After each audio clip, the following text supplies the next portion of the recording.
You're listening to the Nerd to Know Media Network. Join us at nerdtoknowmedia.com.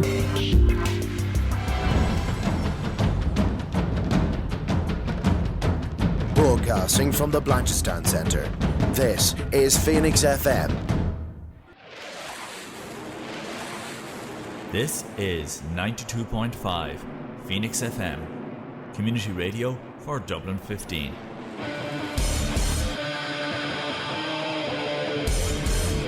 Hey everybody, it's JB Jeremy Borash, and you are listening to Darrow O'Connor on the...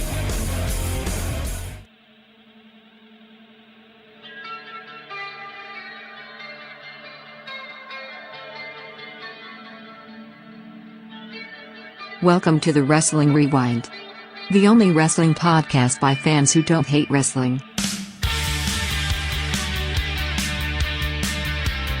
Hey everybody, it is Tuesday here on Phoenix 92.5 FM, the True Player Channel, Nerd to Know Media, and the WrestlingRewind.com. My name is Darrow O'Connor. Welcome to the Wrestling Rewind, the only wrestling podcast by fans who don't hate wrestling. However, we are covering something from 2005, and I forgot how much I dislike the roster of 2005. So I'm going to shot myself in the foot here, Martin, a little bit. I forgot why I stopped watching wrestling around 2005, because I missed this one, actually, when it was happening, because I was This is brilliant, then. This is brilliant, because my notes are really similar. This is pretty much exactly when I stopped watching, so this is all completely new to me as well. I've never seen any of these shows, never seen any of these matches. Some of the people in it, I didn't even know who they were. Yeah, no, I mean, okay, this is, I'm glad we're starting off there, because I was worried. I'm like, oh, we're going to be really negative on this. But yeah, I mean, sorry, you heard him, you love him, 1-0, undefeated. Punk has still yet to accept this challenge. The one, the only, Mr. Martin Hardy. Hardy's Martin. Good. Sure, look, we're getting into that time of year, Dara. The sun's out a wee bit longer, days are a wee bit warmer. You know, in less than a month, we're going to have a brand new Legend of Zelda game. Just over a month after that, we're going to be going to AEW's first ever European stadium show. I mean, things are looking up. And it's funny you mention it, because it's also allergy season, which is why I was just sneezing off camera there. Yeah, it's fun times. I mean, this time of year is hilarious, because I go from like cold and flu medicine to allergy medicine. It's just year-round sniffles. No, I get like a 3-week break where it's awesome, and then the weather changes, and I'm like, this sucks. So yeah, I mean, look, there's a lot of really cool things coming up. A lot of interesting news happening in the world of wrestling as well. So we are going to talk about Taboo Tuesday 2005. It's our kind of like break in the arc, and then we'll start doing Cyber Sunday, which is still a great name. I mean, anyway, we'll get to that. But before we do it, there is some news that we have to cover as well. Martin, it looks like you're right. CM Punk wants to come back to AEW, but AEW don't want him. So, well, there's a mix in the amongst the roster. Yes. Look, I think at the end of the day, wrestlers want what's best for business, and love them or loathe them, CM Punk coming back is going to be a huge thing. Now, I can understand people being reticent and going, well, look, maybe he comes back and it makes a big splash, but then it's twice as bad the next time he throws a canary. So yes, yeah, the thing, like, I do kind of see both sides of this, but at the same time, it's kind of like, you know, if he comes back, they can make serious money, which they can do. But I don't think that trust is obviously gone, and trust is very hard to get when it's got to get back when it's gone. But he could go to WWE, which would be insane. So I mean, which would you prefer? Would you prefer him coming back, everything going well for a while, and then he goes absolutely ape you know what again, or for him to go to WWE and actually like have a run in WWE? But look, I would want what's best for wrestling. Like I don't particularly like WWE, but I'm not one of these tribal lunatics who wants like the other company to fail. Yeah. You know, I think if we have two major North American promotions, both running, both healthy. Like that's best for business. If we have New Japan strong, AAA in Mexico, if we have, the likes of OTT in Ireland, and maybe this big Wembley show coming up could be a real shot in the arm for wrestling in Europe in general. So Yeah, I would go for whatever the positive is. If he's going to come to AEW and be negative, I wouldn't want that. If he's going to WWE and be positive, then by all means do that one. absolutely. I mean, I think that's a fair down the middle anyway, But it's crazy because like there was talk as well that maybe the leak, or the wasn't really a leak, the Instagram story that was deleted, that was done. Okay, I'm just gonna say the story and then break it down. So the story is that it was done deliberately to set up an angle. I think a lot of this is just copium, where they're like, oh, he's gonna come back, and you're like, no, man, no, he's not, and then and they're just trying to desperately grasp at straws here. But there was a major update from What Culture, like literally 14 hours ago. So it says, quote, the Second City Saints AEW return edges even closer, with the past week bringing reports that CM Punk had pitched for his AEW return. Here comes a further update from the Second City Saints future. Pair of Fightful select the current working plans indeed for CM Punk to return to AEW on the 21st of June episode of Dynamite. It's taking place in Chicago. The report announced discussion that possibly announcing the week before, potentially as soon as Warner upfront, as the Warner upfronts on 70 May. I don't know what that means. That's what that says. Additionally, on the Matman podcast, they report that AEW will soon be launching a new Saturday evening show, AEW Collision, at some point in June. So that's going to be a 2-hour show between 8 and 10. So that's So there's a couple of things have happened here that look, see, whenever a wrestler puts something up on Twitter or Instagram, like I automatically assume that there's at the very least a 50-50 chance that it's. I'm just going to finish this report out here, Marin, 1 second. Go ahead. Sorry, the belief right now is that AEW Collision will be used to facilitate a loose roster split, with CM Punk expected to mainly feature on the Saturday show as a way to keep him separate from talents who he will not want to work with. So, I mean, now that's quite interesting, and apparently it's supposed to be CM Punk and Jericho on the show, right? And a feud is apparently that's the next feud. Yeah, look, see with any of these articles, a lot of this is taking 2 and 2 and coming up to 5. Like, I understand that, but I mean, this is the only way I would see this actually working, right? If he can't be backstage with the lads, fair enough. I think he just has to be. I think you say, look, if you can't work with people here, then you can't work here. That's just it. Certainly, I don't believe that TNT would set up another show purely just, to be Punk's playground. But there have been a number. It's wrestling, man. We hold on. We had an entire Brawl for All that was done solely to make JBL look bad. So I mean, and JBL doesn't need that kind of help. That ruined at least 5 men's careers. Well, look, there have been a couple of things happen around this, sure, which make me think that this is not like an out of the blue thing. That this has been coming a long time. So the stadium. That's a huge announcement. I don't think you take a risk like that unless you know you have major names for it. Yes. The TNT deal where they're getting this new Saturday show, I don't think you put on another show unless you have like long-term plans for it. I don't think it's something that happens kind of on a whim.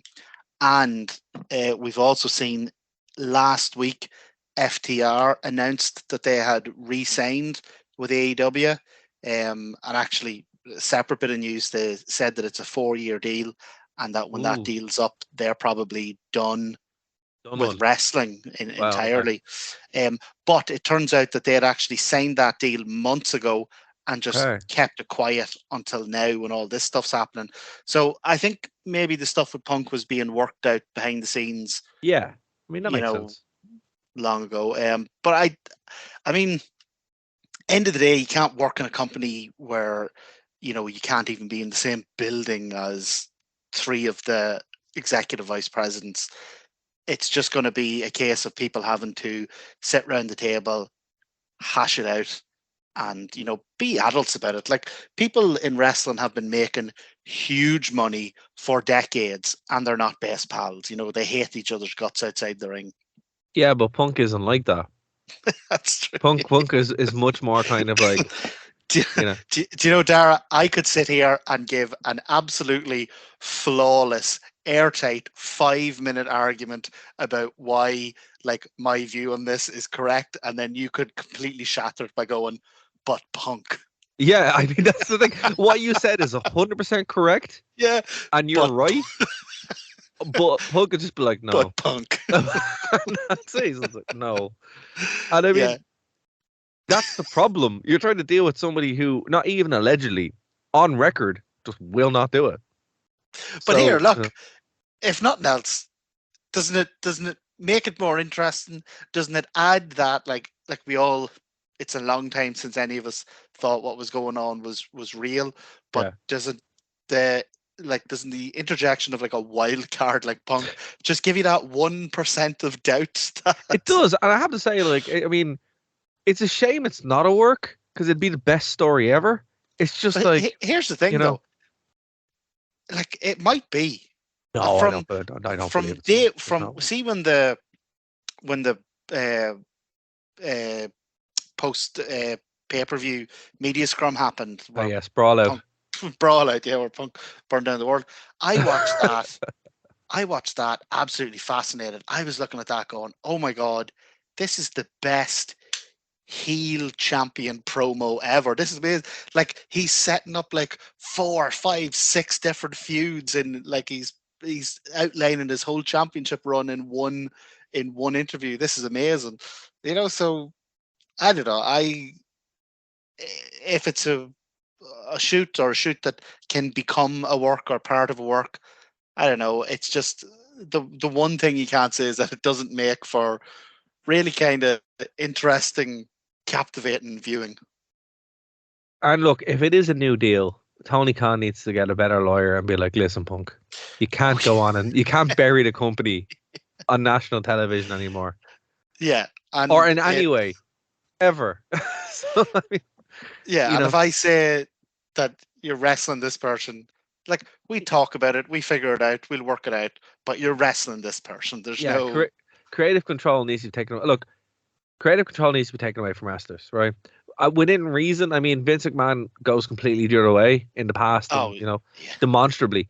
But, like, wrestlers need to, like, dude, we've gone back and we've looked at WCW and what happens. And this is my biggest problem with AEW. It's like, you've learned nothing. You've learned nothing from what happened in WCW. Wrestlers cannot have creative control because they work themselves into a shoe. They believe their own hype. And it's like, lad, stop, you know? So creative input. Absolutely. 100%. Yeah. 100%.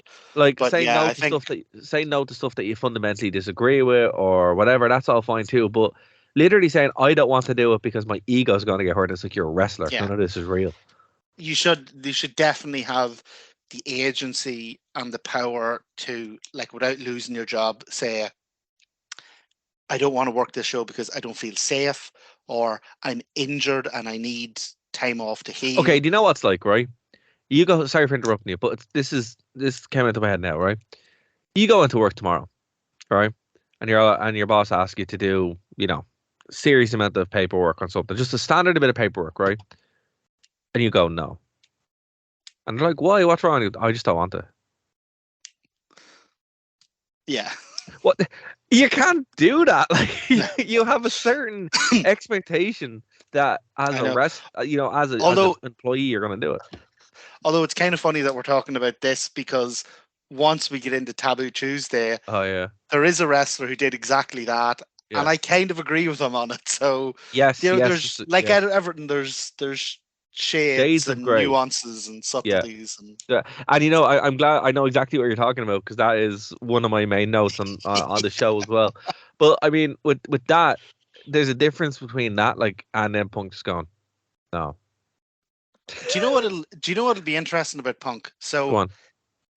we talked last week about the stadium show coming up in Wembley, Yes, and 90,000 seats. That's a huge order to fill. it is. Like Bulldog and Brett didn't even sell out. Well, no, they got an enormous crowd and they nearly sold it out, but they didn't even sell out Wembley. Yeah. AEW, as of 1 week from it being announced, has more than 50,000 pre-registrations for tickets, and that's it. More than half sold out, and that's only if everybody pre-registered only buys one ticket. You'd assume people are signing up to buy at least two. Yeah, and look, the thing about it is, I mean, people are going to go to that anyway. It's an event. It's a once in a lifetime potential thing. It's like, Oh yeah, but it'll be interesting to see if all these rumors over Punk in the next week or so, if we see a spike in those pre-registrations. oh yeah, no, he does draw. I mean, he does. He absolutely is a draw. So we'll have to see what the crack is here. To see if there's any kind of saving grace here. I don't know if there is, if this can't be worked out. I mean, I would like to see Punk back in WWE, because it's going to happen anyway. It'll probably be in a Hall of Fame kind of thing at some point. But I don't see him ever going back to WWE. he will go back for Hall of Fame. He absolutely will. Absolutely will. Does it mean that much to him, the Hall of Fame? Is he? No, no, because look, here's the thing, right? And again, we don't know Punk from anything, whatever. No, not at all. In my opinion, based on track records, he will, like, Impact won't touch him. They just won't. UFC, he can't fight. What's like? You mean Impact Wrestling? Couldn't afford him. No, they can't afford him. They won't touch him. He was there. There's no value of him going back. It's too low. It's too low down. Like, he'd be much better going to New Japan, right? But he is quite broken to go to New Japan. Like, New Japan, he's not physically able to go. Oh like that, yeah, right? New Japan, they kick the living hell out of you. Yeah. So I mean, like, you have to really kind of look at the lay of the land here. Impact, he was there. He did nothing. Going back, achieves nothing, right? And he can't afford him. New Japan, he'll get murdered, right? UFC, he can't fight. It's either AEW or WWE. With AEW, if you can't work it out there, well, then the only chance, if he wants, because apparently he does want to wrestle again, which I would actually believe. So one of two things has to happen here. Either he has to take a massive pay cut to go to somewhere where Impact would be like, oh yeah, come on over, or New Japan, and pick very carefully who he works with, which you could do too. Or he goes back to WWE, and I don't think it would be soon, but eventually, when all those options do run out and he has no more options, WWE will go, look, we need you for the Hall of Fame. You come over, that's about 10, 15 years away. He's 44 now? Ah, yeah, by the time he's 60, he'll be in the Hall of Fame. I guarantee you. Put money on it. And here's the thing. I'm batting 3 for 3 at this point. I'm batting 2 for 2 on it because, Sting and the sale of WWE. Yeah, that's true. You're on something of a roll. The only thing I would be less certain about WWE is because the way he left was so acrimonious. Yeah. And he held that for so long. Like, there was 10 times they would have welcomed him back when he was gone. But apparently one of the people he really did not like in WWE was Triple H. Yeah. And now with Triple H as well, supposedly the top guy, he might be even less inclined to go back now than when McMahon was running things. But look, man, right? Ultimate Warrior came back to the Hall of Fame. I'm not saying he goes back and does a run. That's very unlikely. It's possible. Like, genuinely is possible. I mean, everyone needs to get paid eventually, But it's more likely that he will have some kind of token run going into a Hall of Fame, or just a straight up, we don't hear from years. He does this internet thing back and forward, probably does another podcast, and then shows up randomly in about 10 years in the Hall of Fame. I don't think that's outside the realm of possibility. Do I think? Oh no, definitely not. Do I think it's a massive waste? Oh, absolutely. It's a grotesque waste of time, money and effort, but I do think it's very realistic. It's a waste of talent as well because Oh, absolutely. man, that AEW run he had that first year was incredible. Like, He's one of the most talented wrestlers in the world. He just needs to stop being a you know what. yeah, and he's strange in that he's one of the most talented wrestlers in the world, but he's not And he's necessarily like captivating. And he's he's not. captivating, you know? Oh yeah, but he's not necessarily like in ring like just incredible. He's just No, he's not. really good at physical storytelling and Yeah, like I've said this for years, going all the way back. He's like Raven. He wrestles just like Raven. that's a really good call. Yeah, And I mean, it makes sense because one Raven trained him and two Ravens his hero. So it's like when you're watching them both wrestle, yeah, are they the most athletic guys in the world? No. Are they are they going to be able to be held together for a while? Probably not. Are they going to be injured after the match? Yeah, absolutely. But while they're in there, he's so injury prone. Isn't oh yeah. But I mean, so was Raven. But while they're in there, they just get it completely. And I mean, like, even after everything that Punk has done, I still want to cheer for CM Punk. Oh And yeah, that's incredible. That's incredible. It's like, you know. So I mean, but at the end of the day, man, we're not wrestlers. We're not booking. We're not working there. Jericho has legit went on record and called the man a cancer. So it's like, oh, I mean, even in WWE, you weren't being called that, you know. yeah. But I still think that whenever there's money on the table or Yeah. like the other thing about AEW is the people there genuinely seem to love wrestling. I thought you And were I going to think say they genuinely seem to love money. but And well, maybe, I thought sure, that's where you were going. sure they do. Yeah. But like from Tony Khan down, Yes. like Yeah. they genuinely seem to love wrestling. And Absolutely, I yeah. think you could appeal to them that look, this is what is best for not business. This is what is best for the industry, like the Yeah. art that you have all dedicated your lives to, like not to be like overly romanticizing it, but like the fans. This is what's so I don't think there's anything that's been said or done that's so horrendous they Yeah. couldn't work it out if everybody just calmed down. Yeah, and I think that's very realistic and probably what will happen. But at the same time, Punk. at the same time, Punk. I mean, Yep. it's the wild card that just you do not know what's going to happen, you know. And I mean, Yep. as somebody like put myself in Tony Khan's shoes or even a competent businessman's shoes, and being like even like Vince McMahon, right? Who is Vince McMahon? He was still like, no, we have to walk away from this guy, you know. And the same with Dana White. We have to walk away from this guy. And at a certain point, I mean, everyone's going to have to do that. I mean, like, if you're a competent businessman in any way, which Tony Khan may or may not be, I don't know. He makes some good decisions and he makes some crazy decisions. But at a certain point, that's going to have to be addressed. And then the question, for me, the more interesting question is, what does Punk do then? Well, sure. What has Punk been doing for the past 7 years? You know, he plays with his dog. It's just such a horrible way. That's not a euphemism, by the way. No, it's not. No, you know. He genuinely really loves this terribly ugly dog he has. Yeah, because it was a rescue dog.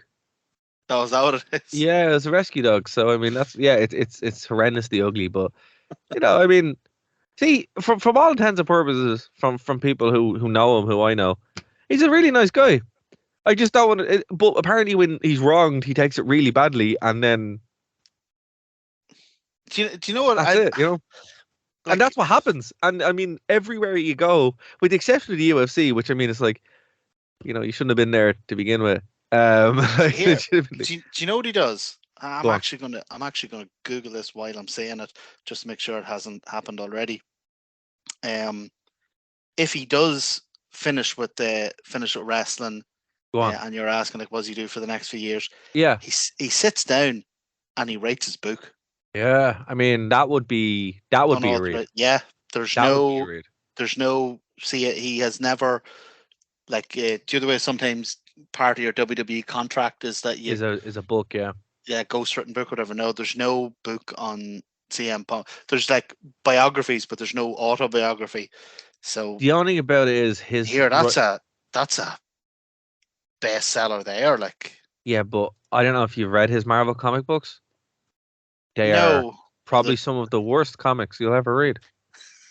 yeah, And but that's a like, high bar. That's a high bar. yeah, but like, I mean, there's a comic group, there's a comic book superheroes called Safe Space and Trigger Word. but you know what? Like, writing creatively and writing for comic book is going to be very different from sitting down in your own time and Yeah. writing your own life story. And you know what? It's kind of a privilege. It's not something most people get That's true. to And do. look, You know, if that came out, I absolutely would buy it. I would 100% read it. everyone would buy it. Yeah, of course you would. Like you'd have to kind of go, right, well, what actually happened? What's going on? Yeah, You know, I'd love to know early on in his life, because I get the impression that early on in his life, somebody really egregiously and unfairly screwed him over, and yeah. from that moment from that moment on, he was like, right, I am living my life taking absolutely no crap from anyone ever, and now he slightly overreacts to everything because of like that kind of, early I influence. love that he overreacts. But it would be a fascinating story, because like Go, he is this massively, like, hugely known wrestler. Everybody is fascinated with him. Nobody knows all that much about him. He doesn't do an awful lot of interviews. He hasn't come out with a book. He blurs the lines a lot between kayfabe and reality, and you know I think it would be one of those books that would maybe even cross a little bit like Mick Foley's book did, cross into kind of mainstream popularity. so, ladies and gentlemen, if you're listening on Phoenix FM, if you're listening on the internet, if you're listening anyway, we want to hear your ideas for titles for this book. nerdtowmedia@gmail.com, or you can go to the Wrestling Rewind and tweet us Punk, there. if you're listening, I will forego our fight if you let me be your ghostwriter. Let's see. Grapes of Wrath. That could be one. Grapes of Wrath. Grapes of Wrath. A few punks more. Punk out. I don't know. What's it? 3 men and a steel biting my friend, biting my enemy. I mean, there's loads of things there. Allegedly. Oh wait, there you go. There's an even better one. Allegedly. Oh, just CM Punk. Allegedly. I think, do you know what? You go simple, like, do you know Metallica's first album, just called Metallica? I think you just go real simple. You just call it Chick Magnet Phil. Or Cookie Monster Phil. Cookie Monster Phil. Or he has to have a chapter in it called Walmart Greeter Phil. Well, Oh man, I wouldn't mind. Here's the thing: if Punk was back in WWE doing his shtick, all this would be forgiven, and I'd be like properly marking hard for him. But just because every time he does something, you're like, oh, what are you doing? Even in AEW, I mean, we came on this podcast and like sang his praises with his work with MJF, and then it was just like, oh, there you go, burying everybody. Look at you go. but again, horsing through those muffins as well. I mean, that was a heroic amount of muffins. God, I loved when MJF came out after he won the title, and he did the same thing, just with a big bowl of pickles. He just sat there eating this huge bowl of pickles, just burning everybody. There's the best thing in the world, and it's someone on Twitter made like a Lego diorama of CM Punk and Tony Khan. Oh my God! At the auto, and it's like it's spot on. I'll post it on our social media. But I mean, if Tony Khan was smart, or even if Punk was smart, I would I'd license that. I'd be like, I'm releasing that. Yeah. Could you know what? I honest to God, once it sort of became clear that all that stuff was not part of what was supposed to happen. It wasn't this amazing heel promo. Well, I did say it to you. I honest to God, my main thing was I just felt terrible for Tony Khan because he's built this great promotion. Yeah. He's brought all these, like, he say whatever you want about AEW or about him, but he has been objectively the best thing to happen to wrestling in 20 years because he's given, there's more options for wrestlers. Wrestlers now have leverage when they're talking about their contracts. They have places to go if, the lunatic despot in WWE takes a notion against them. They're not condemned to the indies for life. Like he's been Well, hold on. Just gotta walk that back there a bit. You mispronounced Triple H. I just want to make sure. I just don't want to misrepresent you. If it was, you forget that I'm a Bret Hart fan, so I'll always hold even though he only played like a 1% role in the screw job, I'll always hold that against him. No, I mean that's fair. That's fair. But so Tony Khan's greatest strength and admittedly his greatest weakness is that he genuinely loves wrestling. Yeah, like, he genuinely loves it. Vince McMahon hates wrestling. He does, yeah. From day one, he really does not like wrestling. He hates it. Yeah. He hates it so much, and he always wanted to be, something else. And he always wanted to run an empire, but because of what his father did, the only empire he had access to was wrestling, and he tried to make wrestling everything except wrestling. Yeah. It was we make movies, pal, and sports entertainment. And to be fair, I'm okay with sports entertainment. I love being sports entertained. I like it as part of a wrestling show. So I like Jericho is very sports entertainment. He is, yeah. So I like when Jericho comes out and does the sports entertainment bit, but then I like when the Luchas come out and do the Lucha bit, or when Mox comes out and just murders someone, or you get a really awesome technical match with. I just don't want a whole thing of sports entertainment.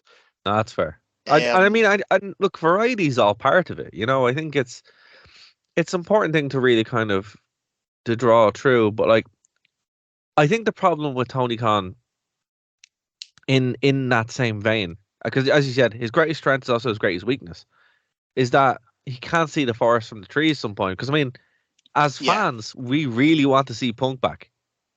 However, from a business standpoint, you want him no way near you.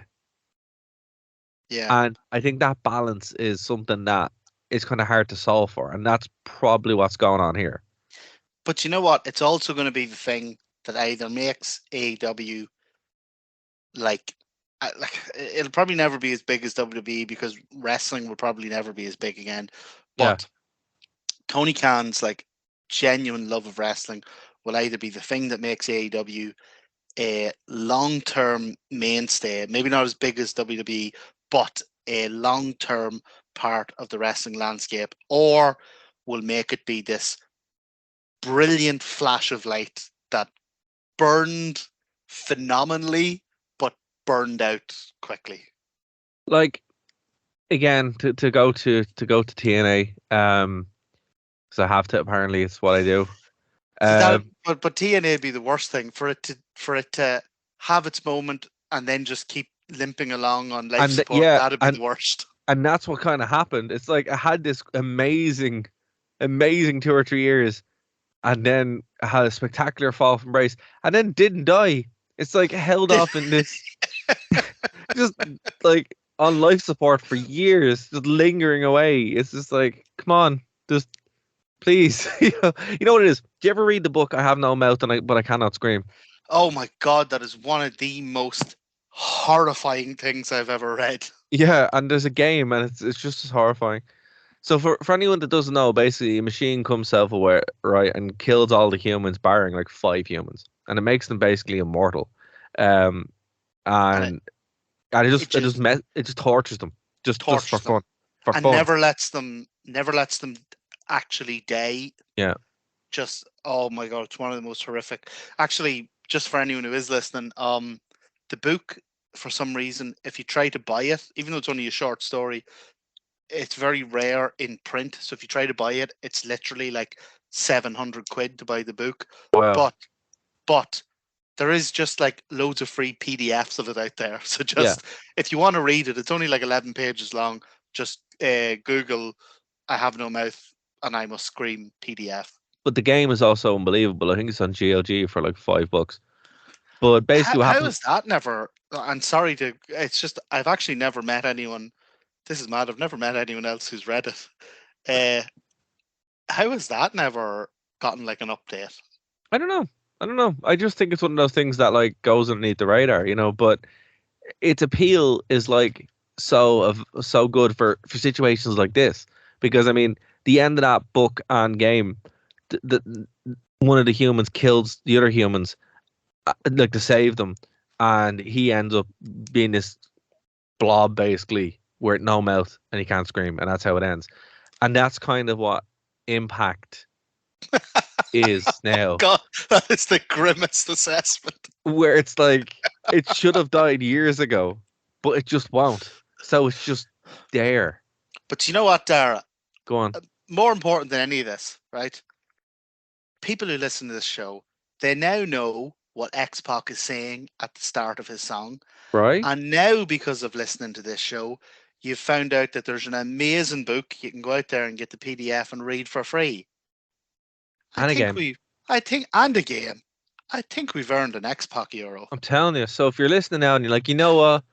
That useless rant for like an hour where you promised us Taboo Tuesday and you talked about everything else but Taboo Tuesday, you know, that was a great use of our time. Here's a euro. We'd very much appreciate it, folks. And you know what? It's telling, because I do not want to talk about the show. Do you know what I think we do from now on?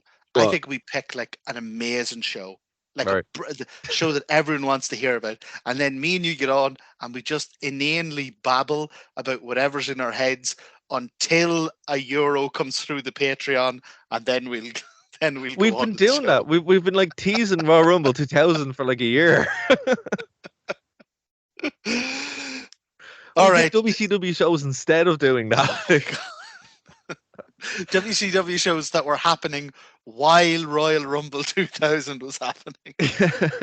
Honest to God, it's built up to this point where I swear to God, Royal Rumble 2000, I think it has to be live and in person. I think either you come up to Belfast or I go down to Dublin and we sit up and we watch it, like properly watch it. What a good time that is. Get it, and then as soon as it's over, we hop on the mic and we just launch into it.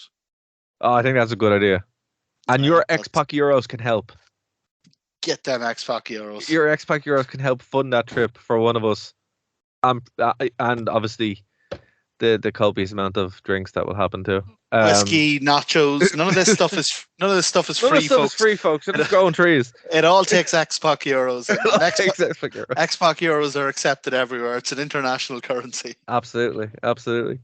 Right, Martin, I wasn't running a timer, so I don't know what time it is, but I think we're going to jump into the pay-per-view. What do you think? Let's do it. Let's go. But before we do, Drew McIntyre may or may not be gone from WWE. What do you think about that real quick?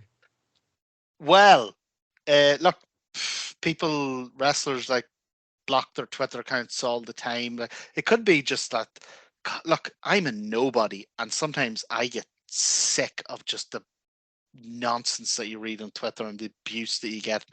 So I can't even imagine what, someone who's well known deals with. So there could just be any number of innocuous reasons, but it is also it is also fun to kind of sort of fantasy book.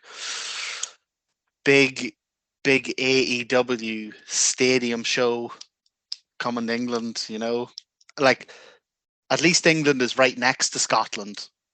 Like when he did Clash at the Castle, he was 2 countries away from where he's from, and they kept calling it his hometown. So at least England's next door. So I was in the arena when Drew Calloway made his debut, in Impact Wrestling. Oh, what sort of response did he get? The 200 people that were in that 18. Actually, hold on one second. Hold on a second. I'm gonna look up something real quick. Capacity. Okay. Hold on. Manchester Arena. So I want to get my numbers right here. Oh, this happened in the Manchester Arena. Yeah. So in the 21,000 Oh, capacity stadium, the 200 people that were there absolutely loved it. They were so happy to see Drew Galloway. But I'm actually surprised to even hear that, because we get so little wrestling this side of the pond that I would imagine maybe I'm overselling things, but I would imagine that even if New Japan or AAA or whatever came to Ireland or England, that they could sell out a reasonably sized venue. I don't know what to tell you, man. I've sat in the Tree Arena, and there was like 50 people there for Impact. It's Oh my god! it's crazy, and so I'm kind of like, when anyone other than WWE shows up, and even in WWE itself at the house shows, like I like going to the house shows in the Tree Arena, and a lot of it's tarped off. A lot of it we is really off. are, wrestling fans really are the worst.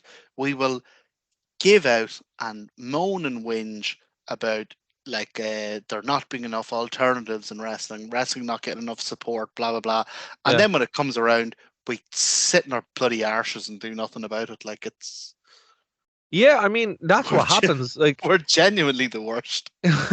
like as I said, I will go to when you start touring again. I'll go, and you often get an upgrade. But even still with SmackDown, what would always happen when you go over to Manchester or Liverpool or whatever, you'd get like a €7 ticket to SmackDown, and you'd be upgraded to ringside seats because nobody would be there. Ugh. I think the perception of wrestling as is a little bit askew to where it actually is. But I think what AEW has that Impact didn't have is it does have a lot more momentum. When Impact was running shows, nobody really cared. Compared to AEW, it seems like it's an actual thing. Do you think will Impact start touring again? No. No. They're going to stay. They're done. I don't think they're done. I just think they're doing what they're doing. It's kind of like with. Oh yeah, sorry, I didn't mean done as in finish. I meant done as in as a touring international. Yeah. I just don't see it. I mean, they were de facto number 2 for about 15 years, purely because there was no other competition other than Ring of Honor, and it didn't matter. There was no number 3. Well, there was. It was Ring of Honor, but nobody took Ring of Honor seriously either. And now that there is, now, isn't it mad now that Ring of Honor has overtaken them? Well, yeah, but because of AEW's money, and the contacts and what's there. Like, again, this goes back to WCW. WCW lost its value completely once the TV deal was taken away. It wasn't worth anything, Here, man, and I swear to God, folks, we are not doing this to wind you up. It's just we will get to Taboo Tuesday. This is like when it's a bit of itchy and scratchy when they're going to the fireworks factory. And then Poochie shows up. Any minute, folks. When are you going to get to the fireworks factory? When are you going to talk about Taboo Tuesday? Man, honestly, Ring of Honor is so good. It's so good, and nobody is saying it because for some insane reason they put it behind a paywall that is $9.99 a month, and that doesn't even get you the pay-per-views. That is insane. Well, no, they want money, dude. Yeah, CM Punk isn't going to pay for himself. But listen, I had this exact same argument with my insurance company a week ago, right? Right. I am not giving you $9.99. There is nothing you can say or do that will make me give you $9.99 a month for 4 episodes of Ring of Honor. It's just not happening. No. So what I can do is I'll give you, because I pay $3.99 for Fight, and Fight gets me Dynamite, Rampage, Battle of the Belts. Right. I will happily give you $2.99, $3.99 for Ring of Honor. So you can either have $3.99 or nothing. I had the exact same argument with my insurance company. I was like, I'm driving 18 years. I've never had an accident, never had a claim. You have put my claim up now by £500. So I will either give you what I was paying last year, or I will give you nothing. Would you prefer nothing? And apparently they prefer nothing. Yeah, that's good day, sir. But see, what happens then is, yeah, and then there's just a magic website that people go to that, and that's what Yeah, happens. exactly. So you yeah. can just go to the magic website and watch Ring of Honor for nothing, or as in the case of my insurance, because I live in South Armagh and there's no cops, I can just drive around anyway. We do not condone that, folks. That is not something we condone on the radio station. Again, certainly not on Phoenix FM. No, far too many guards in Dublin. Now, see, this is the great thing about like having why you should listen to the podcast, because there's things on the podcast that I just can't allow on the radio. So, and that's one of them. but if you don't put this on the radio, then people won't know the type of thing that's on the podcast. So you're kind of caught in a catch-22 there. Okay, so here's what we do, right? So, folks, if you're listening on the radio, there's a big awkward set of silence that just happened there. Go over to the podcast and check it out.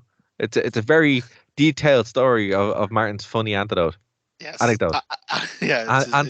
Anecdote. There we go. It's a very detailed, funny story about how we in no way encourage people in rural Ireland to drive without insurance. Absolutely. We do not condone that at all. So, when are we going to get to the fireworks factory? Now. It's Taboo Tuesday. It's Taboo Tuesday. Speaking of things that are taboo, that's the best I can do. I'm not giving myself a whole lot here. Well, you haven't even like. So you're giving out to me. Oh, we haven't even talked about Taboo Tuesday. But you're the man who controls the time machine. So this is true. I'm just sitting here waffling, waiting for you to hit the button. So we're going to hit the button right now. So we're going to go all the way back to 2005 in the time machine. And we've actually managed to have a bit of control of the time machine now. So we're able to tell it to go to these specific events, which is great because usually we just hop in and see what happens. Usually I look for a Lions Den match or Triple H and stuff appears. Neither of those things happened here. Or the Big Boss Man. Usually that takes me to wonderful places too. Well, not only do you have Triple H in this, you've got Harley Race, facial hair Triple H. Yeah. So, I mean, like, okay.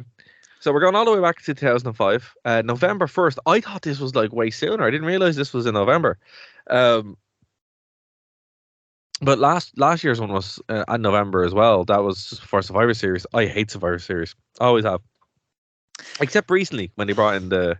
No, stay on topic. Stay on topic. Yeah, do not let me leave. I just don't want to talk about this. I have a whole stack of late 80s and early 90s Survivor Series VHSs, and even when I was a kid, even when I would watch literally anything, God, I found some of them to be a tedious slog. Like, I just hate the 5-on-5 thing, and I know some people like it, but I mean, no, I like it as a like a part of the show. One match. It's okay as one match. It's not okay for all of it. Yeah, see the late 80s, early 90s. Yeah. That is the whole pay-per-view. Every single match is a Survivor Series match. Oh, I hate them so much. I mean, it makes more sense to have like the best ones are with War Games, because I mean that's cool, and then the Deadly Games tournament. Yeah, that was great too. You know, but actually we'll probably get to the Deadly Games tournament eventually, because that is a fun watch. That's a nice one. Yeah, that's actually a fun tournament, and it kind of sets up the last arc we just did as well. So, but we're not talking about anything that's deadly. We're talking about taboos. We're not talking about anything that's good. I mean, so okay, so yeah, so this was in San Diego, California, November 1st, 2005. Attendance 6,000. Oh my God, that's very low. Very low. I mean, even they knew what was going on. Buy rate was 174,000. Weirdly, the buy rate was 174,000, and the buy rate for Taboo Tuesday 2004 was 174,000. Do you think it was the exact same people? I mean, yeah, I was one of them. Do you think this was maybe like in a certain sense, if we're talking about like the other way people will say someone is pound for pound the best fighter, they don't mean that they're the best fighter.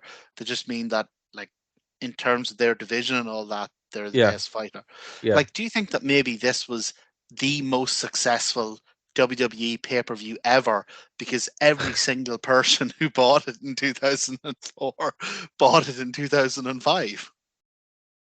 I mean, potentially, but like, I will have to say, right, this show was demonstrably worse than the first one, but it was also kind of better. And I don't think it was because the show, like, so all the kinks that were in the first show, like the weird pacing, the fact that they would, which you could forgive because it was the first. yeah. So like the weird kinks that were in the first one, like the pacing, it just kind of feeling very house showish. They were moving the wardrobe of the Fulfill Your Fancy match as Triple H was walking out, which is still the funniest thing ever. Just really weird stuff like that just wouldn't happen on a pay-per-view. Yeah. One thing we agreed on last week was that Taboo Tuesday 2004, weirdly, for some reason, if it was the audience, if it was the lighting, if it was the setup, if it was the weird matches, felt like a late era WCW. Exactly. pay-per-view. Yeah, and it did. This doesn't. This actually feels more like a WWF show. I 100% agree with you. This does not feel like a WCW pay-per-view. This feels like a WWE Raw. Yeah. It doesn't feel like a pay-per-view. It feels like a Raw. So I don't know which is better and which is worse, either to be a WCW pay-per-view or a WWE weekly show. Well, I mean, they bill it as a pay-per-view, but it's strange. So look, I mean, it was terrible, and it will stay in its vault, never to be seen or spoken about again until next week when we have to talk about Cyber Sunday. We do. Yeah. Cyber. It's so weird. I'm excited about Cyber Sunday because I want to see what the difference is, what the transition is, if they've learned, because they were obviously going, well, look, there's a kernel of good idea here, but Tuesday just isn't working. It isn't working. So we're gonna take this idea and move it to Cyber Sunday, and I'm excited to see if they've learned from it and improved it. And I'm even. I just looked at the card. I can't wait. I haven't even seen anything. I'm not looking at anything. I'm doing no research. I'm just gonna stick it on and marvel, and then get on the phone and just rant at you. Well, we've ranted for 3.5 hours on this one. So I want to thank you, Martin, for your insightful, incredible dedication and commentary on this as we navigated one of the worst shows I think we've watched, which is saying something because, I mean, we watched... Dara, what? We've talked for longer than the show. Oh my God. Show was 2 hours and 58 minutes. And I think we spent an hour and a half trying not to talk about the show.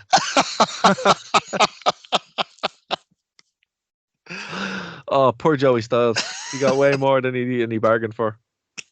Well, luckily he never had to do it again because whatever he said to King obviously got him fired. No, he was leading down for ages until he got his promo on Vince. Well, now I'm even more desperate to know what that thing he said to King was. Where I was like, now I've said that, I'll probably never work here again. And King just said, yeah. No, he worked there for another year until he cut a shoe promo and walked out.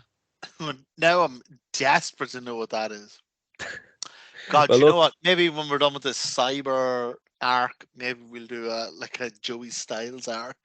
That could be fun. But we are going to leave it there, guys. Because we've gone for 3.5 hours. This show will be cut up in several parts depending on where you're listening to it. But we might put it on Patreon. I don't know. But Martin, have you got anything you want to plug before we Absolutely. get ahead? Go on.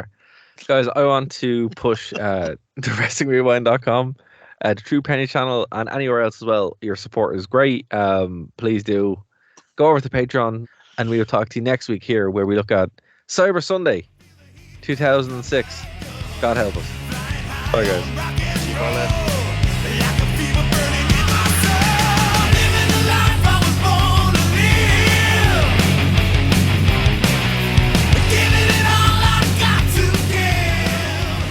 You have nothing else to do on a Saturday? Do you like nerd things? Now check out Nerd to Know Basis here on Phoenix 92.5 FM, 5pm to 6pm, and then head over to nerdtoknowmedia.com for all of our shows as part of the Nerd to Know Media radio network. Thank you for listening to a Nerd to Know Media production.